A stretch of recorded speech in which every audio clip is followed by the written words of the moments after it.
요한계시록 14장 1절 또 내가 보니 보라 어린 양이 시온산에 섰고 그와 함께 14만 4천이 섰는데 그 이마에 어린 양의 이름과 그 아버지의 이름을 쓴 것이 있도다.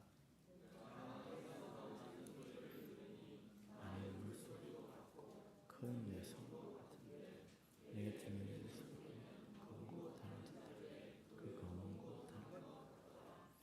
저희가 보좌와 네 생물과 장로들 앞에서 새 노래를 부르니 땅에서 구속함을 얻은 14만 4천인 밖에는 능히 이 노래를 배울 자가 없더라.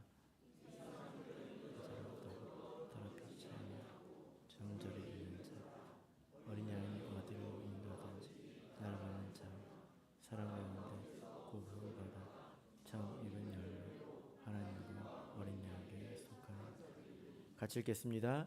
그 입에 거짓말이 없고 흠이 없는 자들이더라. 아멘. 네, 오늘 이 시간은 시온산에 선 14만 4천이라는 제목으로 말씀을 증거하겠습니다.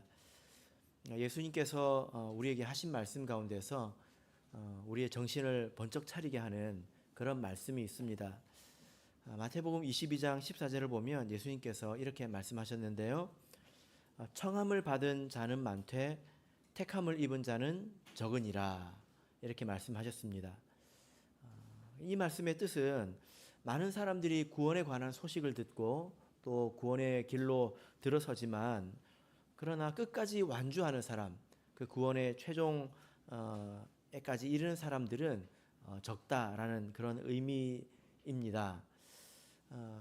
그래서 이 세상에 심판이 있었던 모든 시대를 보면 그와 같은 것을 알 수 있는데요.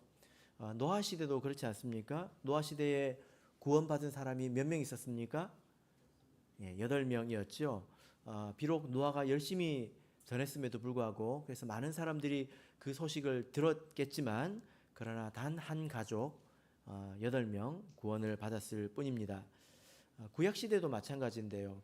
구약시대도 이스라엘 백성이 멸망해 하지 않았습니까? 이것도 말세에 예수님의 재림을 그려주는 면이 있습니다. 이스라엘 백성이 타락하고 모두가 멸망할 때 그러나 이사야 선지자를 통해서 그래도 남은 자가 있을 것이다 이렇게 말씀을 하셨습니다. 얼마나 남아 있을까요? 자, 우리 이사야서 6장을 보겠습니다. 이사야서 6장 13절을 보겠습니다. 이사야서 6장 13절 우리 같이 읽어보겠습니다. 시작. 그 중에 10분의 1이 오히려 남아있을지라도 이것도 삼키운 바 될 것이나 밤나무 상수리나무가 배임을 당하여도 그 그루터기는 남아있는 것 같이 거룩한 씨가 이 땅의 그루터기니라. 지금 나무로 비유를 하고 있습니다. 모든 나무가 배임을 받아서 10분의 1이 남아있다. 그럼 10개 중에 하나만 남은 건 아닙니까? 그러면 대부분 제거가 된 것이죠. 그만큼 남는 것이 아니라 그루터기가 남는 것처럼 남을 것이다. 이렇게 말씀을 하고 있습니다. 그러니까 상당히 작은 수가 구원을 받은 것을 알 수 있습니다. 사도시대도 마찬가지입니다. 사도시대에도 보면 하루에 3,000명이 세례를 받고 또 5,000명이 세례를 받고 그랬지만 그러나 많은 사람들이 또한 동시에 변질이 되었습니다. 그래서 바울 사도도 탄식한 적이 있죠. 복음을 전했지만 너희가 이같이 속히 떠나 다른 복음 줬는 것을 내가 이상히 여기노라 이렇게 한탄하지 않았습니까? 그리고 바울 사도 사역의 말미에는 내가 처음 변명할 때에 나와 함께한 자가 하나도 없고 다 나를 버렸다 이렇게 말씀을 하고 있습니다. 그 로드니 스타크라고 하는 종교 사회학자가 있습니다. 이 사람이 주로 연구하는 게 뭐냐면은 종교의 확산에 대해서 연구를 합니다. 종교라고 하는 것은 뭐 어디서 생기지 않습니까? 그리고 그것이 이렇게 퍼져 나가지 않습니까? 그죠? 어떤 식으로 또 어떻게 퍼져 나가는지를 전문적으로 연구하는 사람인데요. 이 사람의 연구에 의하면 AD 100년경에 세계의 그 인구 수를 6억 명 정도로 잡는다면 그때 사도교회 신도들은 7,500명 정도 되었다. 이렇게 추산을 하고 있습니다. 그러니까 생각보다 많지 않죠. 그죠? 아주 많이 들어왔지만 어떤 말입니까? 굉장히 많이 나갔다는 것입니다. 사실 이 숫자도 그 내용으로 이렇게 따져보면 결코 적은 숫자가 아닌 것을 알 수 있습니다. 이것도 좀 많이 잡힌 것 같아요. 그래서 예수님의 말씀처럼 노아의 시대도 그렇고 구약의 시대도 그렇고 사도 시대도 그렇고 보면 청함받은 사람들은 많지만 끝까지 결승선에 도달한 이런 사람들은 적다는 것입니다. 그래서 우리가 이 지점을 조금 생각해 봐야 될 것 같아요. 여러분, 왜 그 사람들이 소식을 들었지만 끝까지 이르지 못했을까요? 저는 이렇게 생각을 해봅니다. 그때 사람들이 나만 못했을까? 이 신앙을 대하는 태도가 나만 못해서 그렇게 됐을까? 이런 것이 부족하다는 것입니다. 먹고 사는 문제는 모든 시대에 다 있습니다. 그죠? 몸이 아픈 것도 모든 시대에 다 있습니다. 그래서 그런 것 아닐까요? 우리가 일주일을 살아보고 한 달을 살아보면 또 1년을 살아보면 우리가 이런저런 문제로 바빠서 신앙이 중요한 것을 알지만 이것을 두 번째로 제껴놓고 뒤로 밀어놓는 일이 얼마나 많습니까? 그런 것들이 이유가 되지 않을까요? 그렇다는 것입니다. 말세도 마찬가지입니다. 우리가 오늘 이 말씀을 보면 계시록의 말씀을 보면 말세에도 청함을 받은 사람은 많으나 택함을 받은 사람들은 적다는 것을 알 수가 있습니다. 우리가 지난 시간에 13장에서 두 마리의 짐승으로 인해서 성도들이 핍박을 받고 그리고 미혹을 당해서 많은 이가 실족하게 되는 것을 우리가 보았습니다. 그래서 우리가 이런 이야기를 들을 때에 정말 현재 만족하지 말고 끝까지 믿음에 남아 있을 수 있도록 우리가 슬기롭게 준비해야 되겠다. 이런 생각을 하게 됩니다.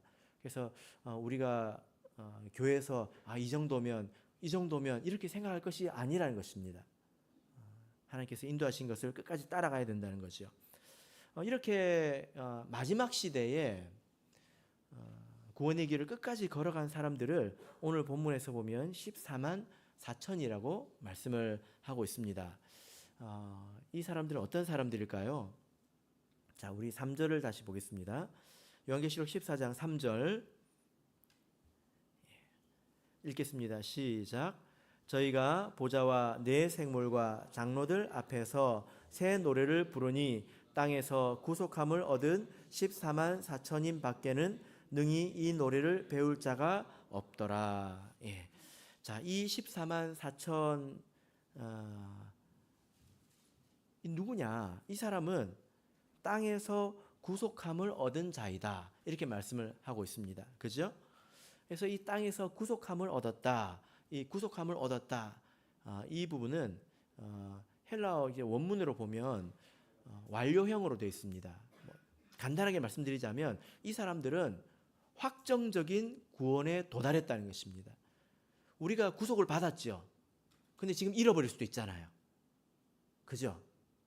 우리는 그런 상태입니다. 근데 이 사람들은 그것을 이제 확정적으로 받았다는 것입니다. 모든 것이 다 지나가고 구원에 확정적으로 도달했다. 이런 뜻입니다.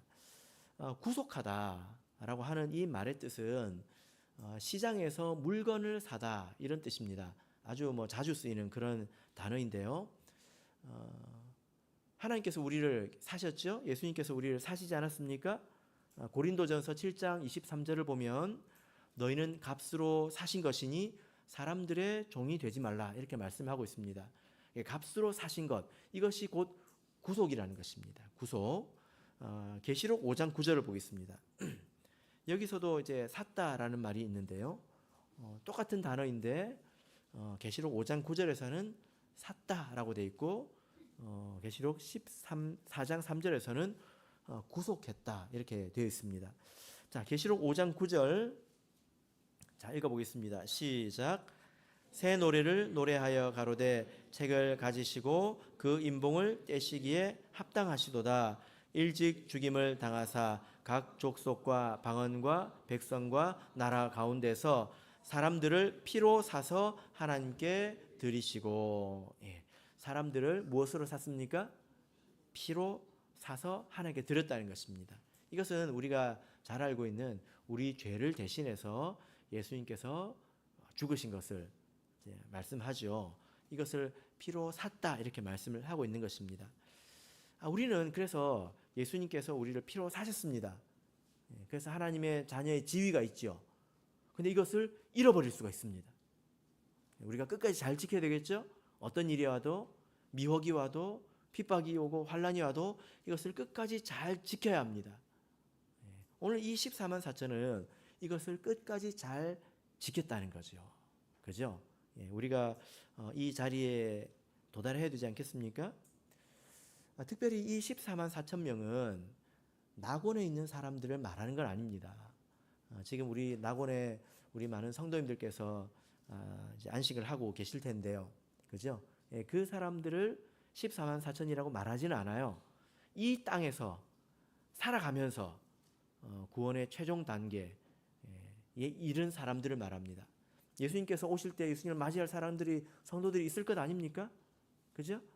그 사람들을 14만 4천 살아서 목적지에 도착한 그런 사람들을 말하는 것입니다. 그런데 계시록 7장에서 이 14만 4천이 이미 등장한 적이 있습니다. 기억나십니까? 그러면 이 7장의 14만 4천과 14장의 14만 4천이 같은 사람입니까? 우리가 한번 봐야 되겠죠? 자, 계시록 7장 4절을 보겠습니다.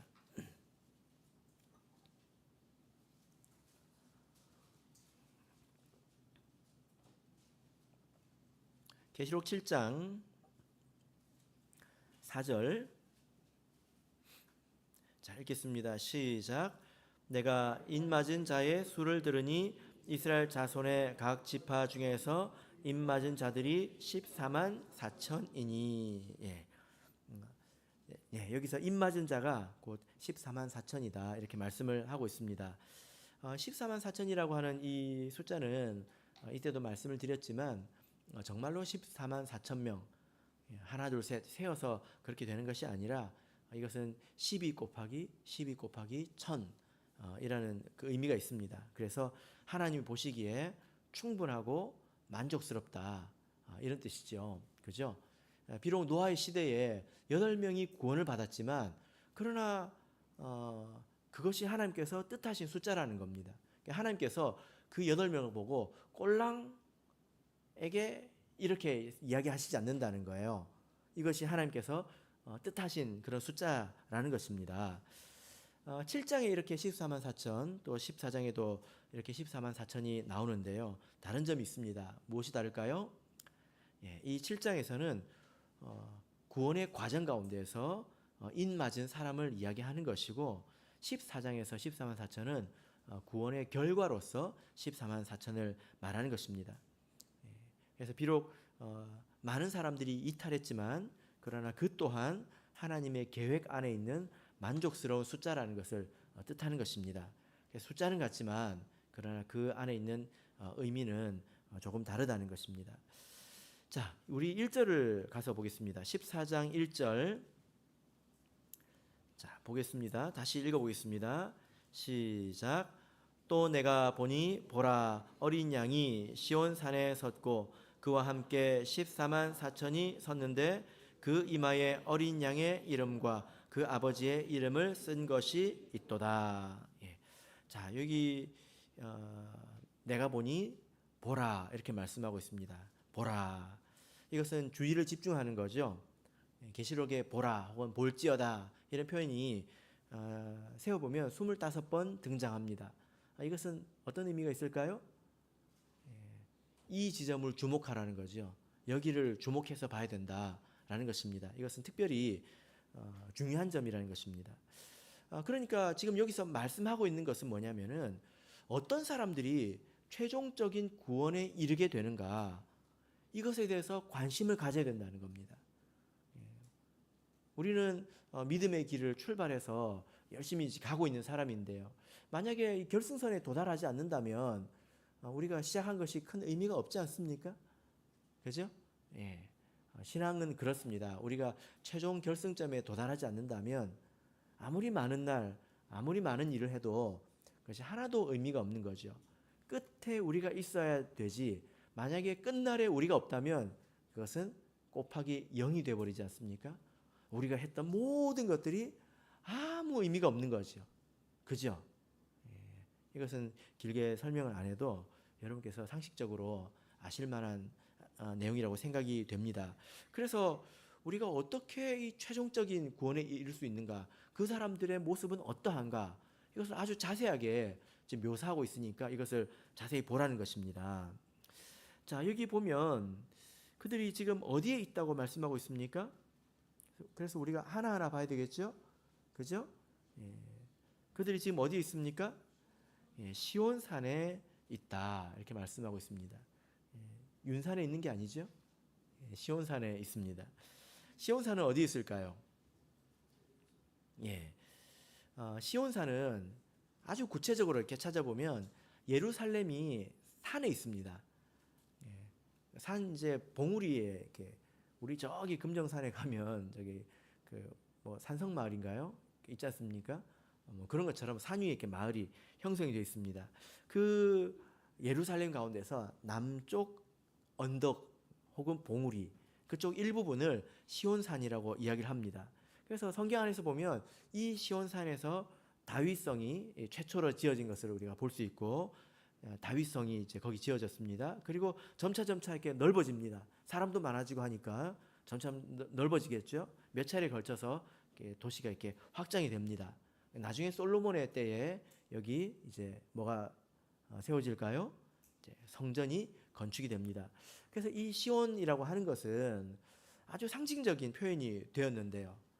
그 봉우리, 그 언덕을만을 말하는 것이 아니라 이제 이것은 하나님께서 함께 하시는 전체 이스라엘을 상징적으로 표현하는 그런 표현이 된 것입니다. 시편 133편 3절을 보겠습니다. 시편 133편 3절을 우리 같이 읽어보겠습니다.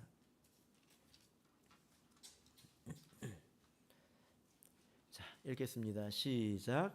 헐몬의 이슬이 시온의 산들에 내림 같도다. 거기서 여호와께서 복을 명하셨나니 곧 영생이로다. 예. 헐몬의 이슬이 시온 산에만 내리는 건 아니죠. 그 언덕에만 내리는 건 아니지 않습니까? 예, 이것은 이스라엘을 말하는 것입니다. 그러면 우리가 이 14만 4천이 그 시온산에 서 있다면 우리가 14만 4천이 되기 위해서 그 산에 가야 되는 것일까요? 그렇지 않죠. 그래서 이 시온산은 신약에 이르러서는 우리 성도들의 어떤 영적인 위치를 말하는 것이 됩니다. 히브리서 12장 2절을 보겠습니다. 히브리서 12장 2절 22절입니다.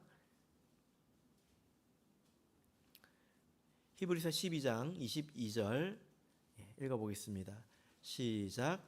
그러나 너희가 이른 곳은 시온산과 살아계신 하나님의 도성인 하늘의 예루살렘과 천만 천사와 됐습니다. 여기 보면 너희가 이른 곳은 성도를 말합니다. 성도가 어디에 이르렀다고 말하고 있습니까? 시온산에 이르렀다고 말하고 있어요. 저는 성지순례 가본 적이 없는데요. 이것은 그 언덕을 말하는 것이 아니라 바로 교회를 말하는 거죠. 그죠? 영적인 예루살렘, 영적인 하나님의 나라, 바로 교회를 말하는 것입니다. 그래서 14만 4천은 시온산에 서 있다는 것을 알아야 합니다. 근데 시온산에 혼자 서 있을까요? 그렇지 않죠? 14만 4천과 14만 4천이 함께 서 있지 않습니까? 그리고 당연히 어린 양과 함께 서 있습니다. 그래서 우리가 알아야 될 것은 신앙생활은 혼자 하는 게 아닙니다. 그죠? 함께 서 있을 수 있어야 된다는 것입니다. 이것이 아주 중요하죠. 이것이 첫 번째 특징입니다. 이 사도 요한이 14만 4천을 봤을 때 제일 먼저 눈에 들어온 것은 그가 어린 양과 함께 시온산에 서 있었다는 것입니다. 하나님께서 약속하신 그 영적인 나라, 그곳에 바로 이 교회에 서 있다는 것입니다. 두 번째 특징은 뭘까요? 14장 1절을 다시 보시면 어린 양이 시온산에 섰고 그와 함께 14만 4천이 섰는데 그 이마에 어린 양의 이름과 그 아버지의 이름을 쓴 것이 있도다. 이마에 무엇이 적혀 있습니까? 어린 양의 이름과 그 아버지의 이름이 적혀 있다는 것입니다. 자, 우리 옆 사람의 이마를 한번 보시기 바랍니다. 옆 사람의 이마에 뭐가 적혀 있는가? 우리 태영이 형제는 이마를 아주 잘 가렸습니다. 네. 우리가 13장을 보면 이런 것들이 서로 이렇게 대칭되는 표현인데요. 사단의 나라와 하나님의 나라가 대칭되는 표현인데 두 번째 짐승이 출현해서 하는 일이 뭡니까? 사람들로 하여금 짐승의 우상을 경배하게 하고 그 이마나 오른손에 짐승의 표를 받게 하지 않습니까? 이마에 뭔가를 쓴다는 것입니다. 그런데 이 사람들은 이 짐승의 표를 받지 않고 여전히 이마에 무엇이 있습니까? 어린 양과 그 아버지의 이름이 있다는 것입니다. 그럼 이름이 몇 개 있는 것일까요? 어린 양의 이름도 있고 아버지의 이름도 있고 어린 양의 이름 뭡니까? 자, 우리 계시록 22장 3절 4절을 보겠습니다. 계시록 22장 3절 4절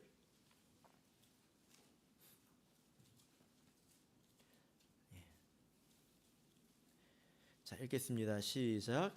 다시 저주가 없으며 하나님과 그 어린 양의 보좌가 그 가운데 있으리니 그의 종들이 그를 섬기며 그의 얼굴을 볼 터이요 그의 이름도 저희 이마에 있으리라.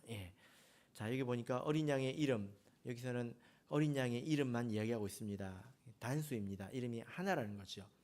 이 이름 무엇일까요? 예수이겠죠. 그죠? 우리 예수님께서 사실 하나님의 본체이시기 때문에 사실 우리에게 구원을 위해서 주어진 이름은 예수밖에 없습니다. 자, 그런데 여러분 이마에 이 예수라는 이름이 적혀 있습니까? 이것은 영적인 것이죠. 그러면 어떤 의미일까요? 이름이 이렇게 적혀 있다고 하는 것은 어떤 의미일까요? 최근에 이번에 이제 비처럼에 나온 간증을 보면 어떤 자매님이 어딜 갔더니 이마에 십자가가 그려져 있다고 이제 누가 그런 걸 보고 이야기를 해주더라고요. 그런 내용이 있던데 비처럼을 한번 보시길 바랍니다. 이마에 어린 양 예수의 이름이 적혀 있다. 이것은 무엇을 말할까요? 이것은 약속의 성령을 받아서 하나님의 자녀로 인치심을 받았다는 것을 말합니다. 우리가 약속의 성령을 받는 것은 왜 받는 것일까요? 무엇을 위해서 받는 것일까요? 갈라디아서 4장 6절을 보면 너희가 아들인 고로 그 아들의 영을 우리 마음 가운데 보내사 아바 아버지라 부르게 하셨느니라 이렇게 말씀합니다. 우리가 자녀가 되었기 때문에 아들의 영을 주신다는 것입니다. 그죠? 그러니까 성령을 받아서 자녀가 되는 건 아닙니다. 그죠? 우리는 세례를 통해서 하나님의 자녀가 됩니다. 그러면 하나님의 자녀가 됐기 때문에 아들이기 때문에 아들의 영을 우리에게 주신다는 겁니다. 하나님의 자녀가 됐을 때 좋은 건 뭘까요? 성경 안에서 자녀라고 말할 때 이건 무엇을 말하는 걸까요? 이것은 유산이 있다는 것입니다. 기업이 있다, 유업이 있다는 것입니다. 하나님과 우리의 관계는 아버지와 자녀만의 관계는 아니죠. 때로는 왕과 군사로, 그죠? 여러 가지 관계로 표현하는데 아버지와 자녀라고 말할 때는 뭘 말하는 거냐? 이것은 유업이 있다는 것입니다. 그걸 말하려고 하는 것입니다. 그래서 성령을 받는 것은 바로 이 상속의 보증이 되는 것입니다. 우리가 하나님의 자녀로서 받는 상속은 무엇입니까? 바로 천국 기업이죠. 영생입니다. 이 세상에서 무엇을 받는 것이 아니라 우리가 받는 것은 영생이죠. 그죠? 자, 그래서 에베소서 1장 13절 14절을 보면 약속의 성령으로 인치심을 받았으니 이는 우리 기업의 보증이 되사 이렇게 말씀하고 있습니다. 그래서 우리가 성령을 받았다고 하는 것은 하나님의 자녀라고 하는 그것을 이제 인치는 것이고 우리에게 천국의 기업이 있다라고 하는 것을 확증하게 되는 것입니다. 꼭 이런 것 같죠. 우리가 물건을 사면 이름표를 붙여놓지 않습니까? 하나님께서 우리에게 지울 수 없는 그런 이름을 붙여놓으시는 것과 같습니다. 그 누구도 이것을 지울 수가 없죠. 그런 의미입니다. 그리고 또 한 가지 의미가 더 있다면 이마에 인을 쳤다고 하는 것, 이마에 이름이 있다고 하는 것은 바로 그 사람의 정체성을 말합니다. 우리도 그런 말 하잖아요. 이마에 써 있다고. 무슨 뜻입니까? 훤하게 보인다는 것 아닙니까? 그러니까 그 사람이 하나님의 자녀로서 매우 선명하게 살아간다는 것입니다. 그래서 내가 속한 곳에서 내가 그리스도인인지 아닌지 다른 사람들이 모른다면 거울로 이마를 한번 다시 보시길 바랍니다. 우리가 어디서든지 선명하게 살아야 합니다. 이것이 이마에 이름이 적혀져 있다는 그런 의미가 되겠죠. 그래서 우리가 약속의 성령으로 인치심을 받았고 또 우리가 선명하게 살아야 합니다. 우리가 살면서 이것을 희미하게 만드는 그런 삶을 살지 않도록 우리가 조심해야 합니다. 세 번째 특징을 보겠습니다. 자, 2절 3절을 보겠습니다. 요한계시록 14장 2절 3절.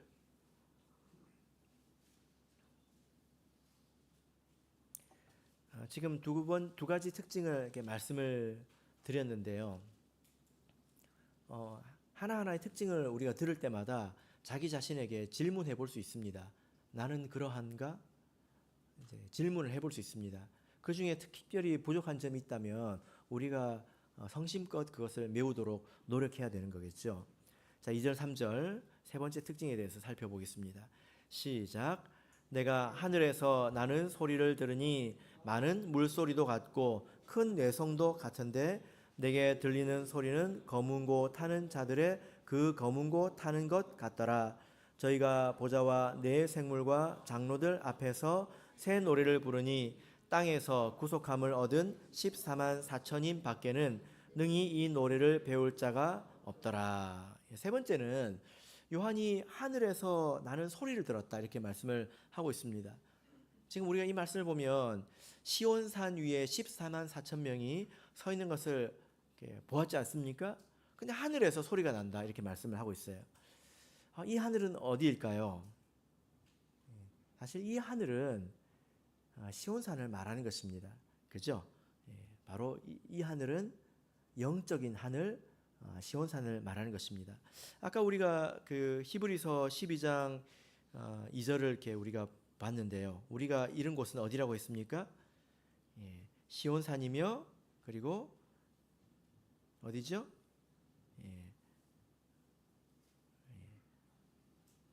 우리가 하늘에 이르렀다 이렇게 말씀을 하고 있지 않습니까? 하늘의 도성이라고 말하고 있죠. 자, 그래서 지금 이 영적인 하늘에서 소리가 난다고 하는 것은 사실 14만 4천에게서 나는 소리라는 것입니다. 에베소서 2장 5절 6절을 보면 그리스도 예수 안에서 함께 하늘에 앉히시니 이런 말씀이 있습니다. 아주 유명한 말씀이죠. 우리가 이 땅에서 하늘로 바뀌었다는 것입니다. 이것은 물리적인 그런 그 위치를 말하는 것이 아니라 영적인 상태, 영적인 위치를 말하는 것입니다. 이번에 우리 그 김경라 자매님 간증 가운데서 이런 내용을 듣지 않았습니까? 자기가 믿음 안에 들어와 가지고 자기 남편을 전도하기 위해서 노력을 하고 있는데 어느 날 자기가 강남교에서 간증하고 있을 때 간증이 끝날 무렵에 보니까 앞에 남편이 앉아 있더래요. 근데 어떻게 보였다고 했습니까? 다른 곳은 다 밝은데 그곳만 새카맣게 어둠이 깃들어 있더라는 거예요. 이것은 영적인 것을 본 것이죠. 그 사람이 아직 거듭나지 않았기 때문에 그것이 어두워 보였다는 것입니다. 그래서 우리가 지금 이 세상 사람들과 똑같이 이 대한민국 이 지구 위에 살아가고 있지만 영적으로 보자면 우리는 하늘에 있습니다. 불신자와 같이 있다 하더라도 한 사람은 땅에 있고 한 사람은 하늘에 있는 것이죠. 그죠? 이 하늘에서 어떤 소리가 납니까? 이것은 바로 14만 4천의 소리입니다. 어떤 소리가 납니까? 많은 물소리, 그리고 큰 내성과도 같다, 이렇게 말씀하고 있습니다.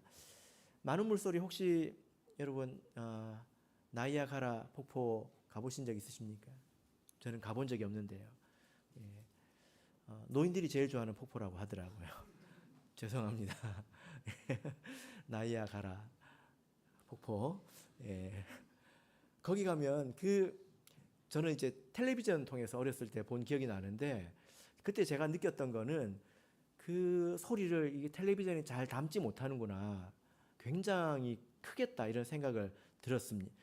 이제 했던 기억이 납니다. 그리고 이 뇌성은 천둥 번개 소리 아닙니까? 이게 얼마나 큽니까? 막 쩌렁쩌렁 울리잖아요. 그죠? 그러니까 이 소리는 굉장히 웅장하고 위험 있는 그런 소리라는 것입니다. 이 소리가 원래 어디서 날까요? 많은 물소리 어디서 날까요? 자, 계시록 1장 15절을 보겠습니다. 계시록 1장 15절 같이 읽겠습니다. 시작. 그의 발은 풀무에 단련한 빛난 주석 같고 그의 음성은 많은 물소리와 같으며. 예수님의 입, 인자와 같은 분에서 입에 나오는 소리가 바로 많은 물소리 같다, 이렇게 말씀하고 있습니다. 옛날에 많은 물소리 그러면 방언 기도 소리, 이제 그런 이야기도 한 적이 있는데요. 멀리서 들으면 그렇게 들리기도 합니다. 성경 안에서 그러나 이제 그렇게 이야기하고 있는 것 같지는 않습니다. 자, 그러면 지금 이 말씀 뭐냐면 예수님의 입에서 나오는 그 말씀이 이와 같이 힘있고 위험이 있다라는 것입니다. 이것은 영적으로 그렇다는 거죠. 근데 마지막에는 14만 4천인의 그 입에서 나오는 그 소리도 아주 위험이 있고 힘 있는 것을 볼 수가 있는데요. 그들이 어떤 소리를 낼까요? 그냥 엠 하고 있을까요? 그건 아니겠죠? 거기에 내용이 있을 겁니다. 어떤 소리가 나오고 있을까요? 여러분의 입에서는 어떤 소리가 나옵니까? 우리가 우리 입에서 나오는 소리가 어떤 소리인지를 우리가 잘 봐야 합니다. 자, 본문으로 돌아가서 보시면 여기 그 하늘에서 나는 소리를 뭐라고 말하고 있냐면 내게 들리는 소리는 검은 고 타는 자들의 그 검은 고 타는 것 같다, 이렇게 말씀하고 있습니다. 검은 고, 이제 현악기를 말하는 거죠. 이 계시록 안에서 이 검은 고는 찬양할 때 등장합니다. 그래서 이것은 찬양하고 있다는 것입니다. 그 14만 4천이 하나님의 은혜를 찬양하는 그 소리가 얼마나 합창을 잘했는지 모르겠지만 굉장히 웅장하다는 것입니다. 이것도 당연히 영적인 그런 의미겠죠. 그죠? 아주 힘이 있는 그런 찬양이라는 것입니다. 여기에 반드시 그 내용이 있을 텐데 어떤 내용이 있을까요? 3절을 보시면 이렇게 말하고 있습니다. 저희가 보좌와 네 생물과 장로들 앞에서 새 노래를 부르니, 새 노래를 부른다, 이렇게 말씀을 하고 있죠.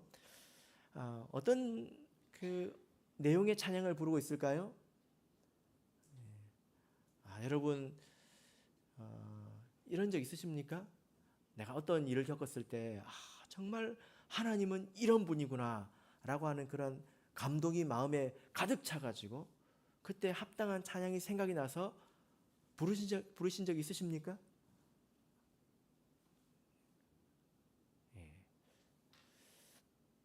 계시록 19장 6절입니다. 있으실 거예요. 당연하죠. 계시록 19장 6절 보겠습니다. 계시록 19장 6절. 그냥 멜로디가 좋아서 흥얼흥얼 부르는 것이 아니라 이 마음속에 큰 감동이 있다는 것입니다. 자, 19장 6절 읽어보겠습니다. 시작. 또 내가 들으니 허다한 무리의 음성도 같고 많은 물소리도 같고 큰 뇌성도 같아서 가로되 할렐루야 주 우리 하나님 곧 전능하신 이가 통치하시도다. 예. 여러분 지금 찬양의 내용이 무엇입니까? 할렐루야 주 우리 하나님 곧 전능하신 이가 다스리신다. 예. 이게 무슨 의미일까요? 이 찬양은 고난을 통과한 자들이 부르는 찬양입니다. 큰 고난이 있었지만 그때 마치 하나님께서 없는 것처럼 느껴졌지만 그러나 그 가운데 하나님이 없을 리가 없고 하나님께서 모르실 리가 없고 하나님 손 밖에 있는 것이 있을 리가 없다라는 그런 믿음으로 꾹꾹 참은 이들이 마지막에 역시 모든 것은 하나님이 주관하시는구나 그런 감격에 벅차올라서 이 찬양을 부르고 있는 것입니다. 여러분 그래서 우리가 믿음으로 살아갈 때 이렇게 감동으로 찬양을 부를 일도 많은 것 같아요. 그죠? 이런 찬양을 우리 가득히 하나님께 드리는 그런 우리 성도님들이 되시길 바랍니다. 특별히 찬양을 부를 때 많은 물소리는 일단 크지 않습니까? 우리가 크게 불러야 될 것 같아요. 그죠? 예. 자, 네 번째 특징을 보겠습니다. 14장 4절입니다. 14장 4절 자 읽겠습니다. 시작. 이 사람들은 여자로 더불어 더럽히지 아니하고 정절이 있는 자라 어린 양이 어디로 가든지 따라가는 자며 사람 가운데 구속을 받아 처음 익은 열매로 하나님과 어린 양에게 속한 자들이니. 네 번째 특징은 여자로 더불어 더럽히지 않고 정절이 있다 이렇게 말씀하고 있습니다. 자 여기서 말하는 것은 이제 음행의 문제인데 이것은 육신적인 음행은 아닙니다.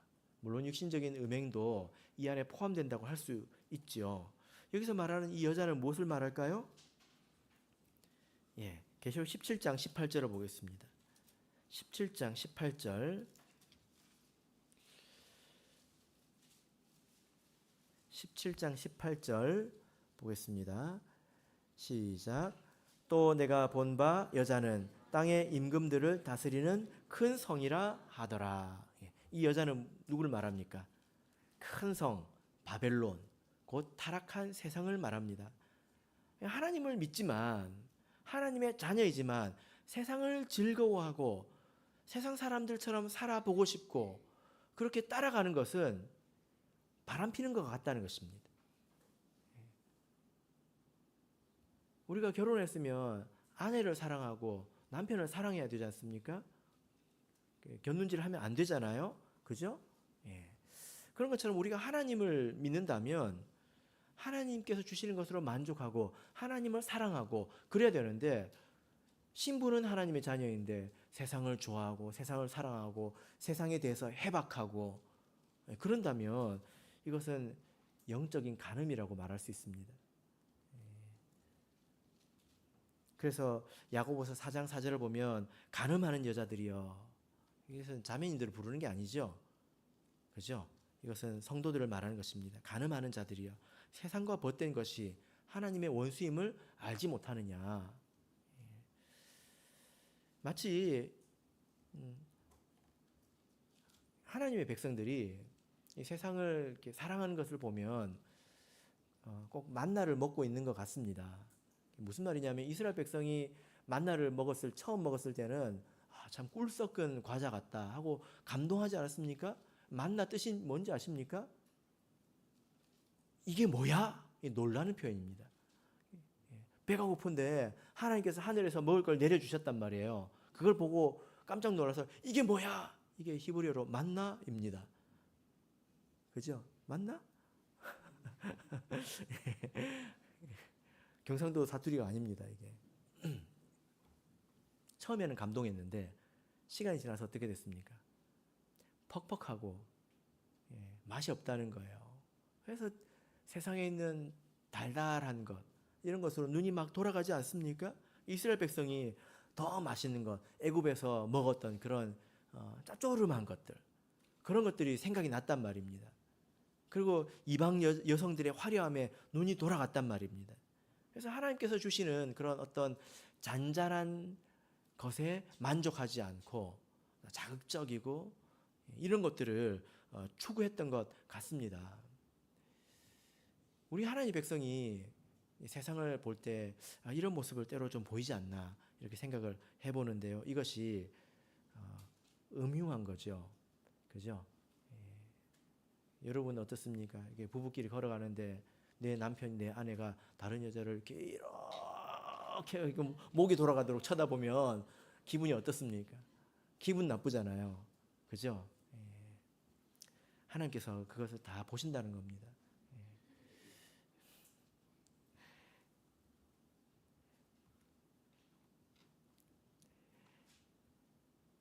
다섯 번째 보겠습니다.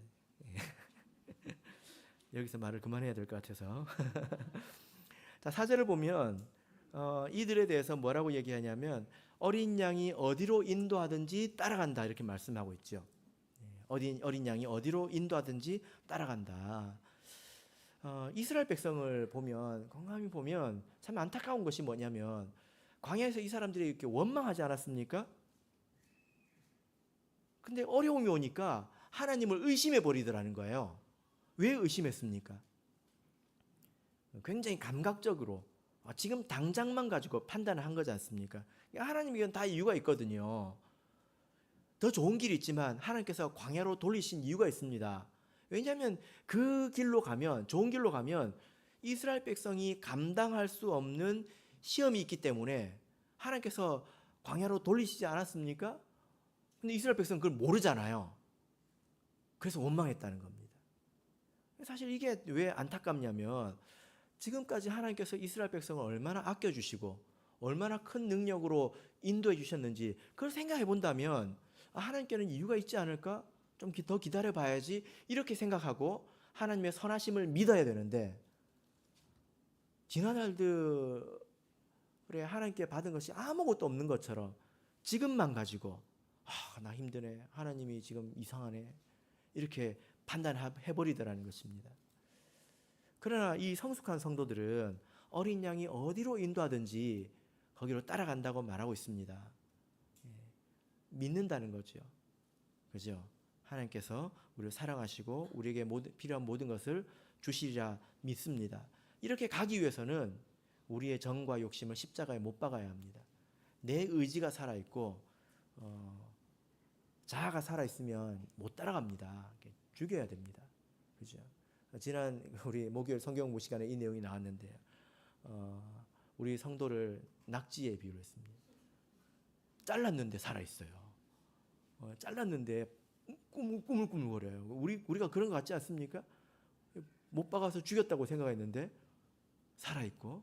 그러니까 어떤 분이 뭘 했다고 그랬죠? 다졌다고 했네. 다졌는데도 살아있대요.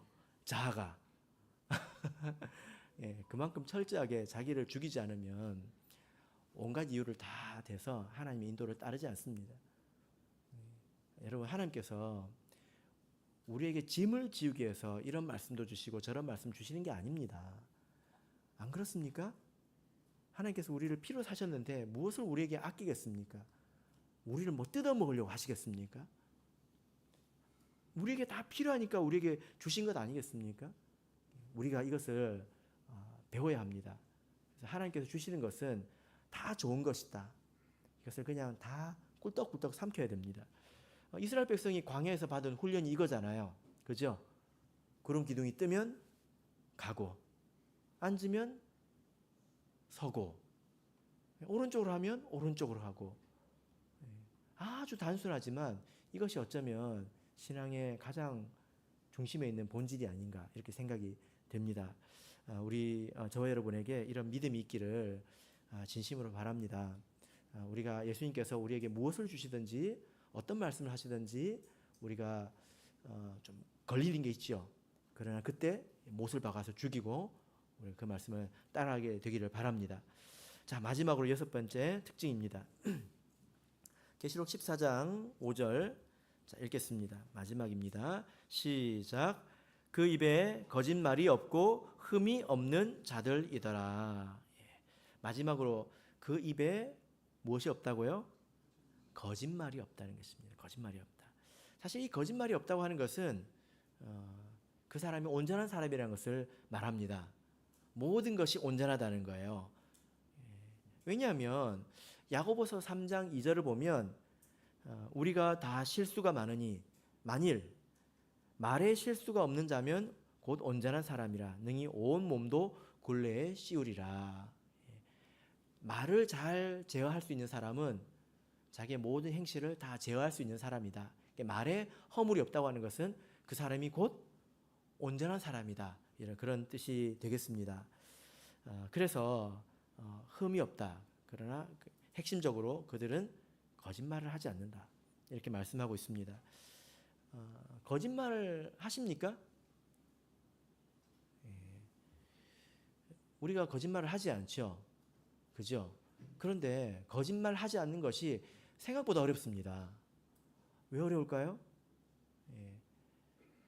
거짓말이라고 하는 것은 내가 남을 속이기 위해서 하는 말만 거짓말이 아니거든요.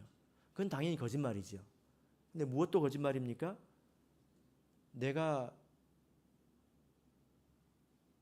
진실하고도 하고 믿는데 사실은 틀렸어요. 예를 들면 어떤 사람이 부처님이 참신이다 라고 진짜 믿고 말해요. 근데 그 말은 참말입니까? 거짓말입니까? 거짓말이죠. 그 사람의 진실함과 무관하게 그 사람이 거짓을 말했다면 그것도 거짓말이라는 것입니다. 그죠? 우리가 얼마나 거짓말을 하기가 쉬운지 한번 생각해 보십시오. 내가 부분적으로 알고 전체적으로 잘 모릅니다. 그래서 내가 아는 대로 말하면 그것이 거짓말일 수 있습니다. 또 내가 미래를 잘 모르지 않습니까? 미래에 대해서 함부로 말했다가 그것이 또 거짓말이 될 수 있습니다. 내일 만나요 했는데 오늘 들어가면 이 말이 마지막으로 뭘 하고 간 겁니까? 거짓말을 하고 간 거죠. 그러니까 사람이 거짓말을 안 하기가 얼마나 어려운가. 이 거짓말을 하지 않는다는 것은 정말 온전하다는 것이 되겠습니다. 그래서 이 사람들은 아주 온전한 사람들이죠. 여러분 이런 말씀을 들을 때 마음을 넓게 여시고 받아들여야 합니다. 사람이 어떻게 온전해질 수 있느냐 이런 생각을 하지 마시길 바랍니다. 하나님의 뜻은 아주 분명합니다. 창세 전부터 하나님께서 뜻하신 바는 우리를 택하신 이유가 그 앞에 거룩하고 흠이 없게 하시려고 우리를 택하셨다라고 말씀하고 있습니다. 창세 전에 하나님께서 정하신 뜻이 거룩하고 흠이 없게 하시려고 우리를 택하셨다 이렇게 말씀하고 있다는 거예요. 물론 이것은 구속의 종결 단계에 가서 이루어질 내용이지만 하나님의 뜻이 무엇인지 우리 분명히 알고 있어야 합니다. 그래서 사람이 어떻게 온전해지느냐 그 말의 의미를 우리가 모르는 건 아니잖아요. 그러나 하나님께서 흠이 없기를 원하신다. 이 말의 뜻도 우리가 깊이 마음에 새겨야 되는 것입니다. 예수님의 말씀처럼 청함을 받은 자는 많으나 택함을 받은 자는 어느 시대고 다 적습니다. 그래서 아까도 말씀드렸지만 과거에 이 이스라엘의 선지자들이나 이런 사람들이 나만 못해서 이 사람들이 이렇게 됐을까? 종종 이 생각을 해봅니다. 이스라엘 백성들이 정말 우리만 못해서 그렇게 단체로 멸망하고 그랬을까? 어쩌면 우리가 일주일, 한 달 이렇게 살아가는 것이 바쁘고 피곤하고 쫓기는 일들이 많고 그러니까 뒤로 미루는 일들이 많잖아요. 그렇게 해서 서서히 변해가는 것 아닌가 이런 생각을 해봅니다. 우리는 이 말씀으로 더욱더 이제 깨어서 신앙을 가장 중심에 놓고 가장 먼저 놓고 그래서 마지막 시온산에서 우리가 꼭 같이 만나게 되기를 예수 그리스도 이름으로 축복합니다.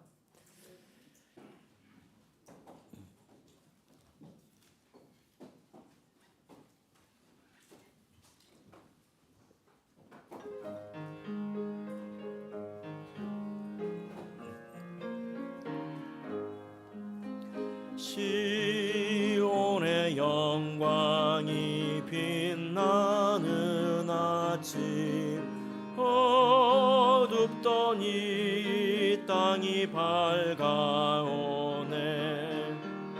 슬픔과